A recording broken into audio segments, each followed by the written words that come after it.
안녕하세요. 반값보험료 만들기입니다. 오늘은 구독자님 댓글 답변 드리는 Q&A 150편 영상 준비했습니다. 뇌졸중이 아니고 뇌출혈만 가입돼 있다라고 하신 것 같아요. 그러면 굳이 추가로 뇌졸중을 더 가입해야 되는지 그런 질문 간단히 답변 드려보고요. 병원 치료 내역이 있다고 하셔요. 그런데도 온라인으로 실비만 딱 가입할 수 있을까? 그런 질문이 있습니다. 이거 간단히 설명드려보고요. 또 암보험 알아봤는데 20년 갱신형짜리를 소개를 해주셨나 봐요. 근데 이거 해도 되는지 갱신형 안 좋은 거 아니에요? 그렇게 또 얘기를 하셔서 한번 제 관점에서 설명드려보고요. 온라인 암보험을 왜 메인으로 가입하면 안 좋은 건가요? 보험담호 통해서 여러 개 가입했거든요 라고 하시는 분이 계시는데 어떤 점이 좀 불리해서 제가 그렇게 말씀드리는지 그것도 한번 설명드려 볼 테니까 한번 잘 보시고 리모델링 하실 때 참고해 보시면 좋겠습니다. 한번 시작해 보도록 할게요.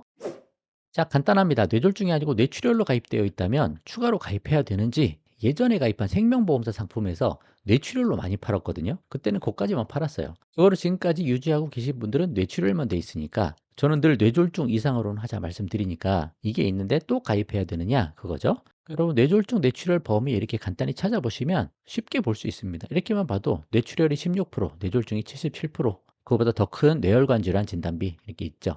근데 왜 제가 뇌졸중을 하자고 하냐면 뇌졸중에 여기 보시면 뇌출혈에 속하지 않았는데 뇌졸중에 속해 있는 것 중에 뇌경색증이 있습니다. 이게 좀 작긴 한데 제가 그냥 말로 설명드릴게요. 그러니까 뇌경색, 뇌 쪽에 혈관이 막히는 게 경색이죠. 막혔다가 터지면 출혈이죠. 그 두 개를 다 포함하는 게 뇌졸중이라는 거예요. 이게 우리가 중증에 집중 보장하자고 하는 건데 뇌경색 자체가 그거 맞으면 이제 풍 맞는다 그러잖아요. 중풍이고 뭐 한쪽 마비되고 막 그러니까 굉장히 중증의 질병이다. 그래서 그것까지는 준비하는 게 좋다. 그렇게 말씀드리는 거거든요. 그래서 굳이 뇌혈관 질환까지 좀 비싸게 해서 굳이 범위를 막 늘리지는 말고 중증이라고 판단되는 뇌졸중까지는 준비를 하는 게 좋겠다. 저는 그렇게 말씀을 드려서 이러면 어떻게 해요? 이미 이거 있는데요. 뇌졸중 하나 더 가입을 하시자. 그렇게 말씀드립니다. 어떻게 가입해요? 종합보험이란 거 가입하시면 돼요. 종합보험은 내가 원하는 것들을 다 마음껏 넣을 수 있는 그런 보험이죠. 진단비를 넣어도 되고 뭐 수술비를 넣어도 되고 입원비를 넣어도 되고 내가 원하는 대로 구축을 할 수 있는 그게 종합보험이에요. 설계사분한테 이거 넣어주세요 라고 이야기하면 내가 원하는 것만 넣어서 할 수 있는데 뇌졸중만 넣으면 금액이 너무 작게 나올 거 아니에요.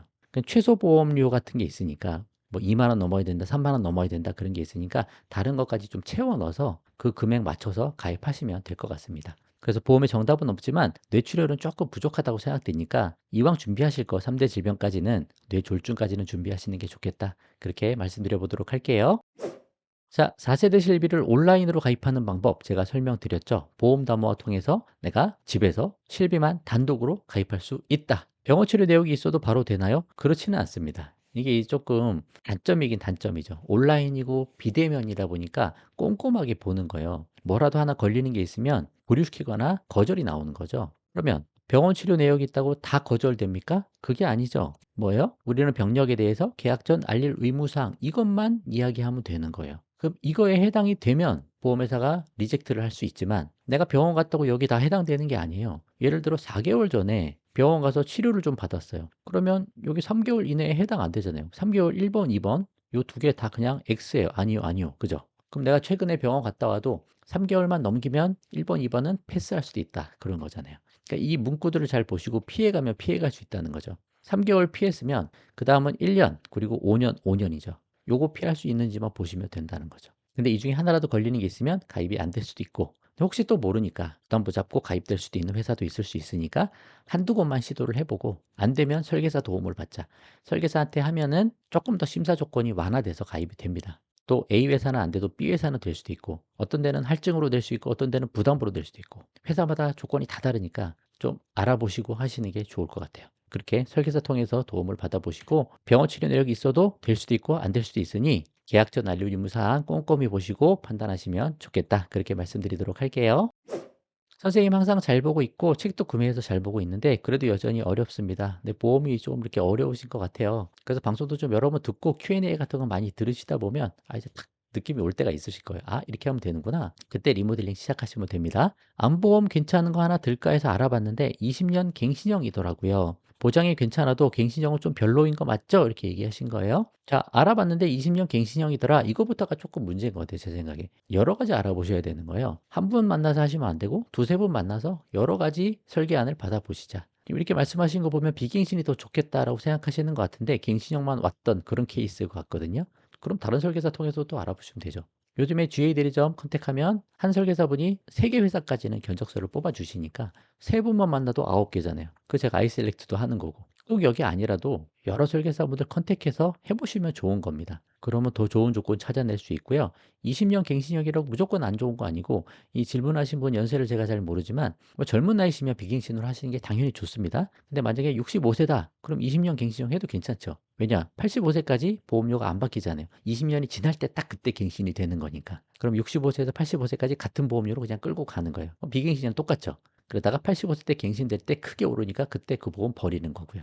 3대 진단비는 80세 넘어서 끊어도 된다. 실비를 끝까지 끌고 나가는 거다. 100세까지. 그게 제일 좋다라고 저는 이렇게 말씀드리니까 60세가 좀 넘으셨다? 그러면 이거 충분히 쓰실 수 있습니다. 비갱신보다 조금 더 저렴하게 될 수도 있어요. 그러니까 상황에 따라 선택하는 거지 무조건 안 좋다라고 보기는 좀 그렇습니다. 젊으시면 그냥 비갱신으로 준비하시면 좋겠고요. 그런 관점 참고해 보시면 좋겠습니다. 자, 온라인 다이렉트 암보험 제가 설명드린 적 있거든요. 최고 싸게 가입하는 방법 보험 담화와 통해서 인터넷으로 비교하고 가입할 수 있다. 내 건강에 특별히 문제 없고 고지사항 걸리는 거 없으면 그러면 내가 원하는 대로 되잖아요. 암 진단비만 딱 가입할 수 있는 거예요. 다른 거 뭐 여러 가지 안 붙여도 돼요. 설계사 통해서 하면 최소 보험료가 있으니까 뭐 불필요한 거 꼭 끼워 넣어야 되거든요. 근데 온라인은 뭐 3,350원, 7,890원 이렇게 나옵니다. 딱 내가 원하는 것만 가입할 수 있죠. 근데 왜 메인으로는 별로인가? 제가 메인으로 하지는 말자고 말씀드리는 건 이분 이미 보험담보 통해서 여러 개 가입하셨나 봐요. 그 이유가 제가 526편에서도 좀 설명드렸는데 설계사 통해서 가입하는 상품 대비 보장 범위가 축소되어 있기 때문에 그렇게 말씀드리는 겁니다. 자, 기타암, 소외감 그걸로 빠져 있는 게 많아요. 그러니까 일반암에 속해 있으면 일반암 진단비 우리가 뭐 3천, 5천 가입하면 많이 받잖아요. 근데 일반암에서 빼서 기타암, 소외감으로 너무 많은 암종을 빼버린 거예요. 그래서 이거는 보험금을 되게 적게 지급하고 그런 상황인 거죠. 그래서 이걸 다 메인으로 가입해 버리면 뭐 유방암 걸리고 전립선암 걸리고 해봐야 보험금이 많이 안 나옵니다. 근데 그 정도는 중요한 질병이라고 보니까 일반암에서 좀 크게 받는 게 좀 유리하다고 판단하거든요. 그래서 설계사 통해서 가입을 하시면 웬만한 상품이 다 그래요. 유사암 4가지만 빠져 있고 나머지는 다 일반암이니까. 유사암은 좀 20%로 적게 지급돼도 일반암으로 많이 받자. 그거를 큰 틀로 잡고 세컨드 개념으로 온라인 상품을 5천 가입할 거 3천, 2천 뭐 이렇게 가입하는 그런 플랜인 거죠. 이거 메인으로 하면 좀 문제가 있을 수 있다. 그죠? 또 감액 기간이 불리합니다. 금액을 적게 지급하는 거예요. 언제까지는. 설계사 통해서 하면 감액 기간이 아예 없는 상품도 있고 1년인 상품도 있고 한데 온라인 상품은 1년짜리도 있고 2년짜리도 있습니다. 1년 내에 암에 걸리면 50%만 지급한다. 뭐 그런 식으로 돼 있는 거잖아요. 또 어떤 회사는 2년까지 돼 있으니까 이게 젊으신 분한테는 암에 걸릴 확률이 좀 적으니까 전혀 상관없어요. 뭐 1년이든 2년이든. 근데 뭐 50대, 뭐 60대 넘어가신다. 그러면 1년, 2년 이거 꽤 중요합니다. 이 1년과 2년 굉장히 긴 시간이거든요. 근데 보험 가입하고 안타깝게 뭐 한 1년 반 정도 지나서 암에 걸리셨어요. 그러면 진단비의 50%밖에 지급이 안 되니까 이런 것도 고민을 해봐야 되는 거죠. 그래서 이게 메인으로 가면 조금 그렇고 온라인 상품이 설계사 통해서 메인을 가져가고 조금 보강하는 플랜 그 정도 하면 가장 좋지 않을까. 보험료도 좀 싸고 여러 가지 장점이 많으니까 그렇게 좀 풀어가 보시면 좋겠다 그렇게 말씀드립니다. 이미 가입하신 건 어떡하죠? 그럼 설계사 통해서 하나 메인으로 더 가입하시고 온라인으로 여러 개 가입하셨으니까 이 중에 한두 개 해지하시면 되죠. 그렇게 한번 풀어가 보시면 좋겠습니다. 자, 오늘은 여기까지 하도록 할게요. 도움 되셨으면 좋아요만 한번 부탁드리겠습니다. 마칠게요. 감사합니다.